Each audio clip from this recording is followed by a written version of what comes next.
Mike Damergis here with Ross Greenburg, executive producer of 9 Innings from Ground Zero, presentation tonight at Murphy Auditorium at Iona College.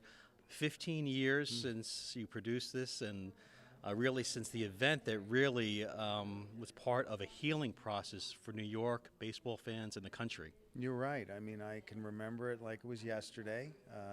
I was at Game 3 of the World Series. I walked into my office the next morning, and I said to my staff, I don't know when we're going to produce this documentary, but this is a documentary. I just lived a documentary last night at Yankee Stadium. And very difficult time. I think everyone now has seen a lot, but I think we really captured in this documentary what it felt like to be a New Yorker for those months trying to recover and get back to a life of normalcy. And I think that the film captures that. And you talk about normalcy. That's what a lot of people felt at the time. When would it be appropriate to get back to normal?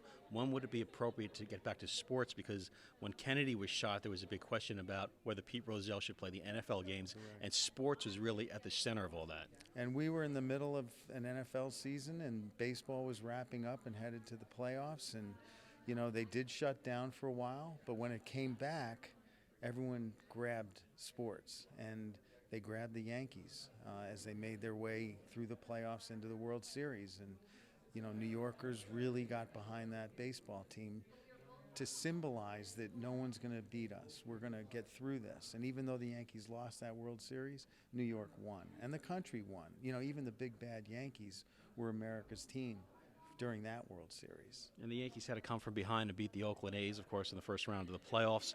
And then eventually they went on to the World Series to face the Arizona Diamondbacks.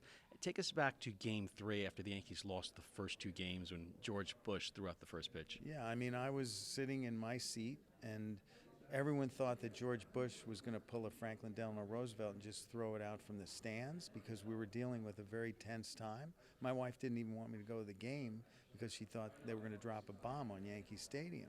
So when he went out to the mound and walked to that mound, it was symbolizing, I'm not afraid, so don't you be afraid, America, because he knew all of America was watching. And when he did that, and he didn't throw it in the dirt because Jeter kidded him about that backstage, it was a moment. And I realized right then that this wasn't about baseball anymore. This game symbolized a lot more. And then I kind of called for the documentary the next morning, and then Jeter hit his dramatic home run, you know, after midnight. And then, you know, the home run started with Tino Martinez to throw it into extra innings. And it really became one of the most dramatic World Series in history. And but beneath it all was this thunderous, guttural, different roar in Yankee Stadium. It just felt different. I'd been to Yankee games, playoff games, World Series games, because don't forget they had won 4 in a row. But I had never felt that kind of emotion in a stadium before, and I never have since. Yankee Stadium has been the host of incredible boxing matches, NFL championship games, the Pope, and you felt this was different. So you were really tasked with, you had to build this up brick by brick, tell a story that was international, citywide, countrywide, and then break it down to almost the baseball field. Talk about that thought process in doing that. Yeah, I mean, Joe Levine and I sat down and we said, how are we going to construct this? And whenever you're trying to get into the humanity of sports, and this was obviously a subject that drew on a lot of that, you have to go through the stories of the individuals. So what we did was we went to those that were intimately affected by 9/11 who also had a tie to these Yankees. And we found multiple stories of how that team got these people who were directly affected by 9/11 through their difficult days of mourning. And that was something that when we initially started out, we didn't think we had. And obviously we had all the drama of the baseball games and to go with, but underneath it all was this beautiful storytelling about the humanity of the post-9/11 6 months. You as a producer, of course, with video, you're really a historian in so many ways, and you're continuing on now. That's 15 years later. Tonight, a special event here at Iona College at Murphy Center. Bernie Williams is going to be here. Rick Cerrone, the former PR director of the New York Yankees, and some other special guests. Yeah, our other 2 special guests are 2 of those people I just described.